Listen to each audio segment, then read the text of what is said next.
السلام علیکم ورحمۃ اللہ وبرکاتہ۔ ان الحمد للہ وحدہ والصلاة والسلام علی من لا نبی بعدہ اما بعد فاعوذ باللہ من الشیطان الرجیم بسم اللہ الرحمن الرحیم۔ محترم سامعین و سامعات، آج ہم لوگوں نے الحمدللہ 9ویں تراویح ختم کی ہے۔ اسی کی مناسبت سے ہم نے 9ویں پارے کی سماعت کی ہے، جس میں سے میں نے ایک آیت کا انتخاب کیا ہے۔ اللہ سبحانہ و تعالیٰ سورۃ الاعراف سورہ نمبر 7 آیت نمبر 180 میں فرماتا ہے وَلِلَّهِ الْأَسْمَاءُ الْحُسْنَى فَادْعُوهُ بِهَا وَذَرُوا الَّذِينَ يُلْحِدُونَ فِي أَسْمَائِهِ سَيُجْزَوْنَ مَا كَانُوا يَعْمَلُونَ۔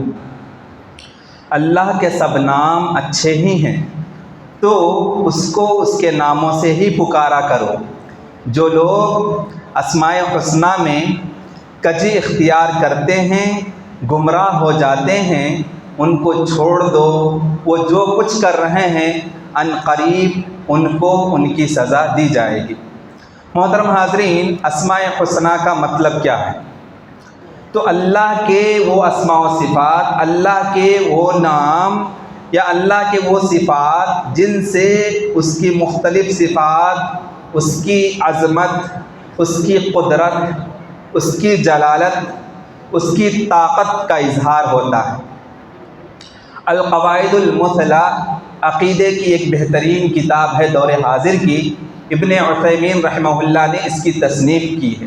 اس میں ابن عثیمین رحمہ اللہ فرماتے ہیں کہ جو لوگ اللہ کے اسماء و صفات کو 90/9 سے تحدید کر دیتے ہیں، ایسا کرنا غلط ہے۔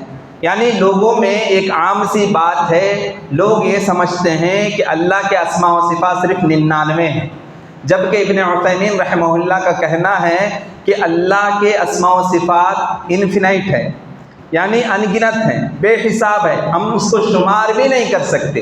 اور جس حدیث میں بیان کیا گیا کہ 90/9 99 صفات ہیں، وہ حدیث ضعیف ہے۔ تو پتہ چلا کہ اللہ سبحانہ و تعالیٰ کے اسماء و صفات 99 نہیں بلکہ اس سے کہیں زیادہ ہے، بے شمار ہے، انگنت ہے، ہم اس کو جو ہے کیلکولیٹ نہیں کر سکتے ہیں۔ اسی طریقے سے آیت میں اور ایک چیز معلوم کیا گیا، وہ یہ ہے کہ الحاد۔ تو الحاد کا مطلب یہ ہوتا ہے کہ بندہ دین میں صراط مستقیم کے راستے میں عقیدہ توحید کو چھوڑ کر گمراہی کا راستہ جب اختیار کر لیتا ہے تو اسی کو الحاد کہا جاتا ہے۔ ملحد اس شخص کو کہا جاتا ہے جو عقیدہ توحید کے راستے کو چھوڑ دیتا ہے اور صراط مستقیم کے راستے سے بھٹک کے گمراہی کے راستے پر چلا جاتا ہے، ایسے بندے کو ملحد کہا جاتا ہے۔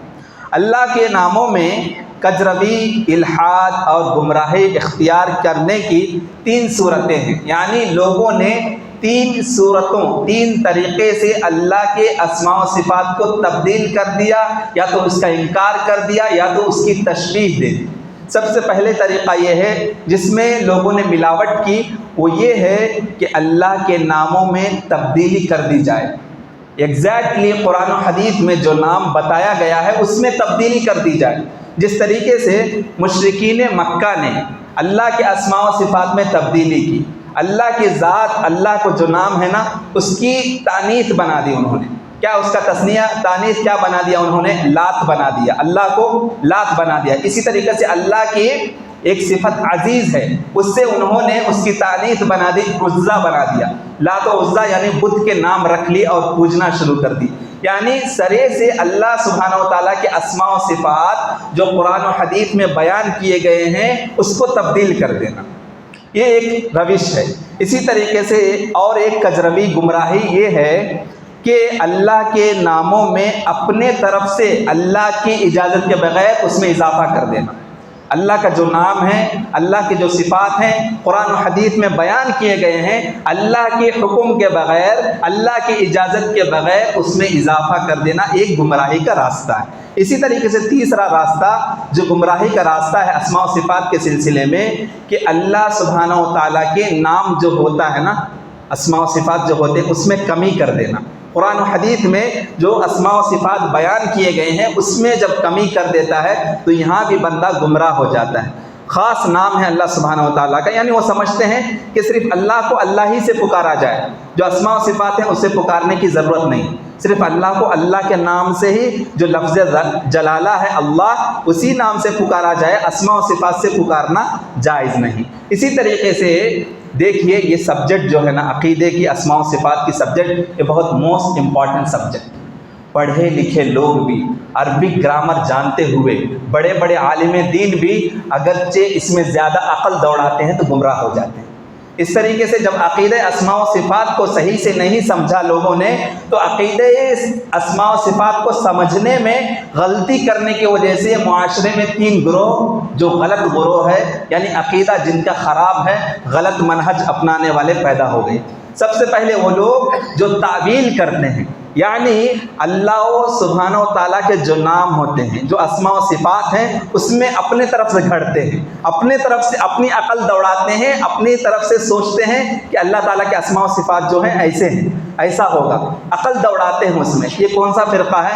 معتزلہ فرقہ ہے، یہ گمراہ کن فرقہ ہے، اس سے بچنے کی ضرورت ہے۔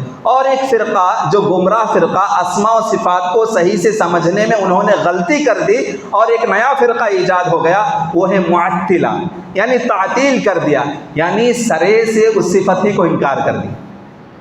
اسماء و صفات جو ہے اللہ تعالیٰ کا جو نام ہے، اللہ تعالیٰ کی جو صفت ہے، سرے سے اس صفت کا ہی انکار کر دیا۔ فار ایگزامپل احادیث میں بیان کیا گیا ہے کہ اللہ کا ہاتھ ہے، ید اللہ، اللہ کا ہاتھ احادیث میں بیان کیا گیا ہے۔ اب جب یہ لوگ، یہ فرقہ جب سوچنے لگے تو انہوں نے کیا کیا کہ انسان کا جو مخلوق کی جو ہاتھ ہے اس سے تشبیہ دینے کی کوشش کر دی، اور پھر انہوں نے سوچا کہ ایسا کیسا ہو سکتا ہے، انسان کا ہاتھ ایسا ہے، اللہ سبحانہ و تعالیٰ کا ہاتھ۔ جب انہوں نے کمپیریزن دینے کی شروع کی تو انہوں نے آخر یہ فیصلہ کیا کہ اللہ تعالیٰ کا ہاتھ ہو ہی نہیں سکتا ہے، نعوذ باللہ۔ انہوں نے سرے سے اللہ کے ہاتھ کو ہی انکار کر دیا۔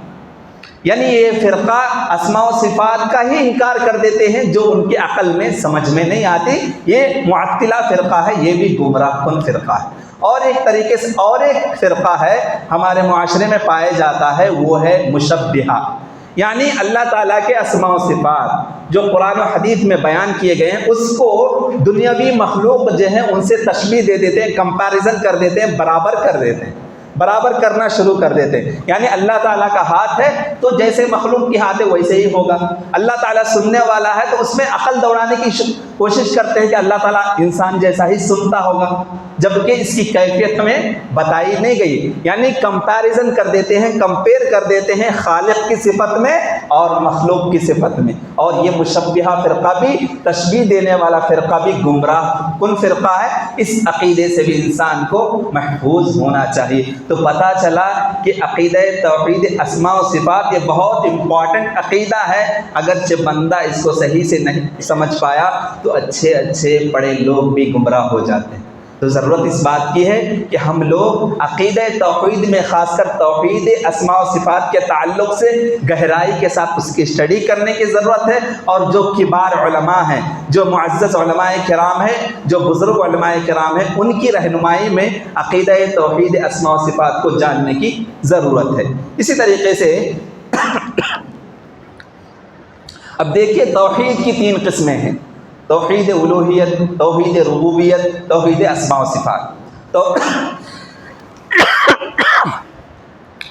توحید اسماء و صفات کا مطلب کیا ہے کہ اللہ کے وہ نام یا اللہ کی وہ صفات جو قرآن و حدیث میں آئے ہوئے ہیں ان کو بغیر کسی تمثیل کے، یعنی خالق مخلوق کی جو صفت ہے اس میں کمپیریزن کیے بغیر، کمپیئر کیے بغیر، تمثیل دیے بغیر، مثال دیے بغیر اس پر ایمان لانا، بغیر کسی تکییف کے، یعنی مخلوق کی صفت اور اللہ کی صفت کو برابر نہیں کرنا۔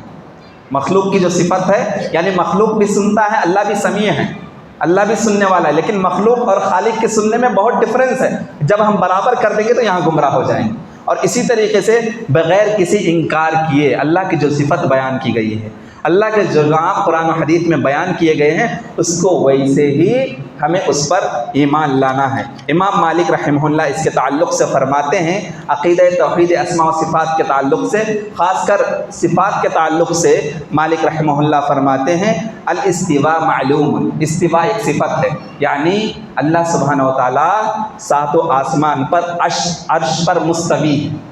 یہ مستوی یعنی عرش پر مستوی ہے، عرش پر مستوی ہے، بیٹھا ہوا ہے۔ جو استواء صفت ہے یہ ہمیں معلوم ہے، ٹھیک۔ اس کے بعد فرماتے ہیں والکیف مجہول، یہ استواء یعنی عرش پر کیسے بیٹھا ہوا ہے اس کی کیفیت قرآن و حدیث میں نہیں بیان کی گئی ہے، اس کے تعلق سے عقل دوڑانے کی ضرورت نہیں ہے۔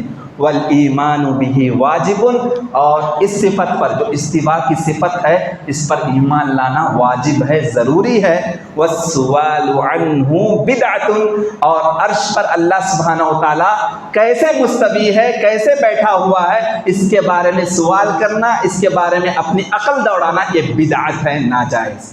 تو پتہ چلا کہ قرآن و حدیث میں عقیدہ توحید اسماء و صفات کے تعلق سے جو بھی اللہ کے نام، جو بھی اللہ کے صفات بیان کیے گئے ہیں، جیسا ہے ویسے ہی اس کو مان لینا ہے، زیادہ اس میں عقل دوڑانے کی یا زیادہ جو ہے خالق اور مخلوق کی صفت کو برابر کرنے کی یا سرے سے صفت کو انکار کر دینے کی یہ جو کجروی ہے، اس سے انسان کو بچنے کی ضرورت ہے۔ اللہ سبحانہ و تعالیٰ سورہ شورى سورہ نمبر 40 پر 2 آیت نمبر 11 میں فرماتا ہے لیس کمثلہ شیء وہو السمیع البصیر، کہ اللہ سبحانہ و تعالیٰ کے جیسا کوئی نہیں ہو سکتا، کوئی نہیں ہو سکتا۔ وہ سب سے زیادہ اپنے طریقے سے سننے والا ہے اور سب سے زیادہ اپنے طریقے سے وہ دیکھنے والا ہے۔ اس جیسا کوئی سن بھی نہیں سکتا، کوئی مخلوق نعوذ باللہ سن بھی نہیں سکتی ہے، اور کوئی مخلوق نعوذ باللہ اس جیسا دیکھ بھی نہیں سکتی۔ اسی طریقے سے اللہ سبحانہ و تعالیٰ نے سورہ اعراف سورہ نمبر 7 آیت نمبر 180 میں جو فرما رہا ہے وَلِلَّهِ الْأَسْمَاءُ الْحُسْنَى فَادْعُوهُ بِهَا، کہ اللہ کے سب نام اچھے ہیں، تمہیں پکارنا ہو تو ان ناموں کے ذریعے وسیلہ لو۔ پتہ چلا کہ وسیلہ میں جائز وسیلہ بھی، یعنی لوگ جب پریشانی میں مبتلا ہوتے ہیں، جب مصیبت میں مبتلا ہوتے ہیں، تو آج کل ہمارے معاشرے میں دیکھیں گے گمراہی اتنی پھیلی ہوئی ہے، عقیدہ توحید میں پختگی نہ ہونے کی وجہ سے، عقیدہ کو صحیح سے نہ سمجھنے کی وجہ سے ہمارے اندر جو گمراہی ہے، مصیبت آتی ہے، پریشانی آتی ہے، کوئی بلا آتی ہے، کوئی بڑی بیماری میں ہم ملوث ہو جاتے ہیں، فوراً درگاہ کی چکر کاٹتے ہیں، فوراً بابا کے پاس جاتے ہیں، فوراً کسی اماں کے پاس جاتے ہیں، فوراً کسی پیر کے پاس جاتے ہیں، کسی درگاہ کے چوکھٹ جا کے کھٹکھٹاتے ہیں۔ کیوں؟ ہمارا ایمان جو ہونا چاہیے وہ پختہ نہیں ہے، ہمارا ایمان مضبوط نہیں ہے، عقیدہ توحید ہمارے دلوں میں پیوست نہیں ہے، جس کی وجہ سے ہم گمراہ ہو رہے ہیں۔ تو وہ جائز وسیلہ بھی ہے۔ وسیلہ کیوں لیتے ہیں؟ آپ ان لوگوں سے سوال کریں گے کہ تم نے قبر پرستی کیوں کی، قبر کے پاس دعا کیوں مانگی، قبر کے پاس جا کے مزار پہ جا کے کیوں منتیں مانگی، تو جواب دیتے ہیں کہ ہم تو گنہگار بندے ہیں، یہ مزار میں جو ہے یہ ولی سوئے ہوئے ہیں، یہ تو مر چکے ہیں، لیکن اس ولی کے سامنے اگرچہ ہم جا کے اپنی منتیں مانگتے ہیں، نظر و نیاز چڑھاتے ہیں، دعا مانگتے ہیں، تو یہ ولی اللہ سے قریب ہونے کی وجہ سے ہمارے لیے وسیلہ ہے۔ ہماری دعا کو، ہم تو گنہگار بندے ہیں، یہ ولی اللہ تھے، اللہ کے چہیتے تھے، اللہ کے قریب والے قربت حاصل کرنے والے بندے تھے، یہ گزر چکے ہیں، لیکن ان کے پاس جا کے اگرچہ ہم منت مانگتے ہیں، نظر و نیاز چڑھاتے ہیں، دعا مانگتے ہیں، تو یہ ہمارے دعاؤں کو اللہ کے پاس لے جاتے ہیں۔ ہم گنہگار بندے ہیں، ڈائریکٹ اللہ سے نہیں مانگ سکتے، یہ جو اللہ کے ولی ہیں ہمارے گناہوں کو وسیلہ ہم ان کو بناتے ہیں، یہ ہمارے گناہوں کو یعنی گناہ کی جو بخشش ہم طلب کرتے ہیں، ان کے ذریعے اللہ سبحانہ و تعالیٰ تک ہماری دعاؤں کو یہ لے جاتے ہیں۔ یہ گمراہ کن عقیدہ ہمارے معاشرے میں آپ دیکھیں گے اکثر لوگوں میں پھیلا ہوا۔ کچھ مصیبت آ جائے، کچھ پریشانی آ جائے، عورتوں میں خاص کر کیا ہوا، بیماری آ رہی ہے، بار بار نظر لگ رہا ہے، بار بار جو ہے بچے پیدا نہیں ہو رہے ہیں، یعنی کئی سال تک بچے پیدا نہیں ہو رہے ہیں، فوراً فلاں اماں کے پاس چلے جاؤ، فلانا درگاہ کے پاس چلے جاؤ، فلانا مزار کے اوپر جا کے چادر چڑھاؤ۔ یہ سب کیوں؟ عقیدہ توحید کو صحیح سے نہ سمجھنے کی وجہ سے ہمارے معاشرے میں بگاڑ پیدا آ گیا۔ تو یہ جائز وسیلہ لینا یہ جو ہے صحیح ہے۔ اللہ سبحانہ و تعالیٰ فرماتا ہے کہ اللہ کے جو اسماء ہیں، اللہ کے جو اسماء حسنہ ہیں، اللہ کے اسماء و صفات ہیں جو قرآن و حدیث سے ثابت ہیں، جب دعا مانگتے ہیں تو ان کا وسیلہ اگرچہ اس کے ذریعے اگرچہ ہم دعا مانگے تو اللہ ضرور قبول کرے گا۔ فار ایگزامپل، مثال کے طور پر اللہ سبحانہ و تعالیٰ السمیع ہے، سب سے زیادہ اپنے طریقے سے سننے والا ہے، مخلوق سے ہم تشبیہ نہیں دے سکتے، بہت زیادہ سننے والا ہے۔ تو اللہ سبحانہ و تعالیٰ کو السمیع، اے اللہ سبحانہ و تعالیٰ تو السمیع ہے، میری دعا کو سن۔ اسی طریقہ سے اللہ سبحانہ و تعالیٰ کی ایک صفت غفور ہے، اللہ سبحانہ و تعالیٰ بخشنے والا ہے۔ ہم جب گنہگار بندے ہیں، جب گناہ کر لیتے ہیں، گناہ میں ملوث ہو جاتے ہیں اور احساس ہوتا ہے، شرمندگی کا احساس ہوتا ہے کہ میں نے گناہ کا کام کر لیا ہے، اللہ کے دربار میں جاتے ہیں، ہاتھ اٹھاتے ہیں اور کہتے ہیں اللہ تعالیٰ میں گنہگار ہوں، تو غفور الرحیم ہے، تو رحم کرنے والا ہے، تو بخشنے والا ہے، مجھے بخش دے۔ تو اللہ کے اسماء و صفات کے ذریعے ہم وسیلہ لے سکتے ہیں، یہ جائز ہے، اللہ تعالیٰ کا حکم ہے کہ تم ایسا کر سکتے ہو۔ اسی طریقے سے الرحمن الرحیم اللہ تعالیٰ کے صفات ہے، اسماء و صفات ہے۔ جب ہم پریشانی میں ہوتے ہیں، اے اللہ تعالیٰ میں پریشانی میں ہوں، تو بڑا مہربان ہے، مجھ پر رحم فرما۔ اے اللہ تو غفور الرحیم ہے، تیری غفور کی صفت کا واسطہ دے رہا ہوں۔ اللہ تعالیٰ تو اگرچہ مجھے نہیں بخشے گا تو کون بخشنے والا ہے، میں برباد ہو جاؤں گا۔ اس طریقے سے اللہ کے اسماء و صفات کے وسیلے سے اگرچہ دعا مانگیں گے ہم تو اللہ تعالیٰ اس کو قبول کرے گا، لیکن ولی کے ذریعے سے وسیلہ لے کے کسی قبر پرستی پہ جانا، کسی مزار پہ جا کے چادر چڑھانا، کسی اماں کے پاس جانا، کوئی درخت کے اطراف جو ہے طواف کرنا، یہ سب جو ہے عقیدے کی بگاڑ ہے اور یہ کھلا واضح طور پر شرک ہے۔ اور اللہ تعالیٰ ہر چیز کو معاف کر سکتا ہے لیکن شرک کو کبھی معاف نہیں کرے گا۔ اس طریقے سے اگرچہ ہم انبیاء کی سٹوری پڑھتے ہیں، انبیاء کے قصص پڑھتے ہیں تو ہمیں معلوم ہوتا ہے ایوب علیہ السلام کو جب اللہ سبحانہ و تعالیٰ نے تکلیف میں، پریشانی میں مبتلا کر دیا تھا تو ایوب علیہ السلام نے فرمایا تھا، سورہ انبیاء آیت نمبر 80 پر 3 میں، وَأَيُّوبَ إِذْ نَادَى رَبَّهُ وَأَنِّي مَسَّنِيَ الضُّرُّ وَأَنْتَ أَرْحَمُ الراحمین، کہ ایوب علیہ السلام نے فرمایا، دعا کیا رب سے کہ اے میرے رب مجھے بہت کافی تکلیف ہو رہی، میں برداشت نہیں کر پا رہا ہوں، لیکن تو بڑا مہربان رحم کرنے والا ہے، میری اس پریشانی کو دور کر دے۔ ایوب علیہ السلام نے جب یہ دعا کی تو اللہ سبحانہ و تعالیٰ نے وہ جو پریشانی تھی اس کو فوراً دور کر دیا۔ تو ہم جب بھی پریشانی کی حالت میں، مصیبت کی حالت میں ہوتے ہیں تو اللہ تعالیٰ کی صفت سے مانگے۔ دیکھیے ہمارا کاروبار نہیں چل رہا ہے، ہمارا کاروبار نہیں چل رہا ہے، رزق صحیح سے ہمیں حاصل نہیں ہو رہا ہے، دعا مانگے اللہ تعالیٰ سے، اللہ تعالیٰ تیری رزاق کی صفت کا واسطہ دے کر تجھ سے مانگتا ہوں تو مجھے حلال رزق عطا فرما۔ اس طریقے سے وسیلہ لے کر اگرچہ ہم دعا کریں گے تو اللہ دینے والا ہے۔ اللہ تعالیٰ بے زبان جانور کو جب کھلا سکتا ہے پیٹ بھر کے تو ہم جو ہے زبان والے ہیں، ہم اشرف المخلوقات ہیں، ہم جو ہے تمام مخلوق میں بھی اشرف ہیں، یعنی بیسٹ ہے، بیسٹ کریچر ہے ہم اللہ کے سامنے جب اس کی صفت کا حوالہ دے کے دعا کریں گے تو اللہ تعالیٰ ضرور ہمارے کاروبار میں، ہمارے بزنس میں یعنی اضافہ کرے گا اور برکت دے گا۔ اب دیکھیں گے وسیلہ جو ہے 3 طریقے سے لینا جائز۔ ایک کہ نیک اعمال کا وسیلہ لے سکتے ہیں، یہ غار والوں کا واقعہ ہے، آپ لوگوں نے بارہا سنا ہوگا، یعنی جمعہ کے خطبات میں کہ 3 لوگ جو ہے غار میں پھنس چکے تھے، سب نے اپنے اپنی زندگی میں کبھی ایک نیکی کیا تھا تو اس نیکی کا وسیلہ لے کر جو ہے انہوں نے دعا مانگی اور اللہ تعالیٰ نے اس چٹان کو ہٹا دیا۔ یہ مشہور حدیثیں سب سنتے ہیں، تو نیکی کا وسیلہ لے کر بھی دعا مانگ سکتے ہیں۔ اسی طریقے سے اسماء و حسنہ کو ذریعہ بنانا، جس طریقے سے ابھی تفصیل سے بتائی گئی کہ اللہ تعالیٰ کے جو نام ہیں، جو صفات ہیں، اس کے ذریعے اگرچہ اللہ کو پکارتے ہیں تو اللہ تعالیٰ ہماری دعا کو سنتا ہے، وسیلہ بنانا جائز ہے۔ اسی طریقے سے کوئی آدمی جو نیک ہو اس کے پاس جا کے اس کا وسیلہ لے سکتے ہیں، جس طریقے سے نبی کریم صلی اللہ علیہ وسلم جب زندہ تھے، صحابہ کو کوئی پریشانی آتی تھی، نبی صلی اللہ علیہ وسلم کے سامنے جا کے سوال کرتے تھے اور کہتے تھے اے اللہ کے نبی آپ دعا کر دیجیے۔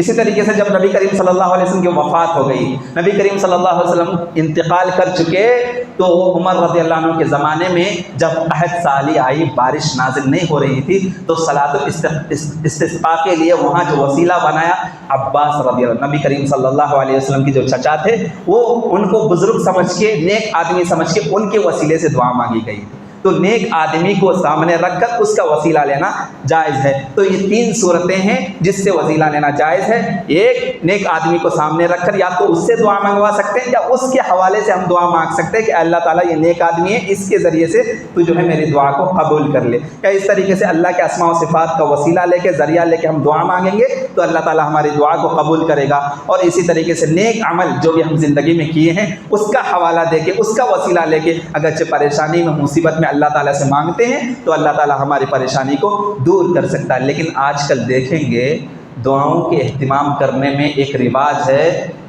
پوری دعا ختم ہونے کے بعد آپ مساجد میں یا اجتماعی دعا جہاں ہوتی ہیں، یہ جملہ آپ ضرور سنیں گے کہ اے اللہ، دعا کے وقت کہ رسول کے صدقے طفیل میں ہماری دعا کو قبول فرما۔ رسول کے صدقے طفیل میں مطلب کیا ہوا کہ رسول نے جو نیکی کا کام کیا ہے، رسول نے جو معروف کام کیا ہے، رسول نے جو صدقہ کا کام کیا ہے، اس کی برکت سے ہمارے دعا کو قبول کر لے۔ گنہگار بندے ہم اور وسیلہ لے رہے ہیں رسول کی، تو ایسا کرنا جائز نہیں ہے۔ کہیں بھی قرآن و حدیث میں اس کا حوالہ نہیں ملتا کہ اس طریقے سے رسول کے صدقے طفیل میں ہمارے دعا کو قبول فرما، یہ بولنا جائز نہیں ہے، غلط صورت ہے۔ آپ ڈائریکٹ اللہ سے مانگے، اللہ تعالیٰ تو رزاق ہے، رزق دینے والا ہے، حلال رزق عطا فرما، اللہ تو غفور الرحیم ہے، تو رحم کرنے والا ہے، تو بخشنے والا ہے، مجھے معاف کر دے۔ ڈائریکٹ اللہ سے مانگے، وسیلہ بنانے کی ضرورت کیا ہے؟ اگرچہ بنانا بھی چاہتے ہیں تو یہ جائز وسیلے 3 طریقے سے جائز ہے۔ آخر میں اللہ تعالیٰ سے دعا کرتا ہوں کہ اللہ تعالیٰ ہم سب کو مرتے دم تک عقیدہ توحید کے مطابق زندگی گزارنے کی توفیق عطا فرما، اور جہاں بھی وسیلے کی ضرورت آئے، جائز وسیلہ جو قرآن و حدیث میں بیان کیا گیا ہے اس طریقے سے ہمیں وسیلہ کا اہتمام کرنے کی توفیق عطا فرما۔ وآخر دعوانا الحمد للہ رب العالمین۔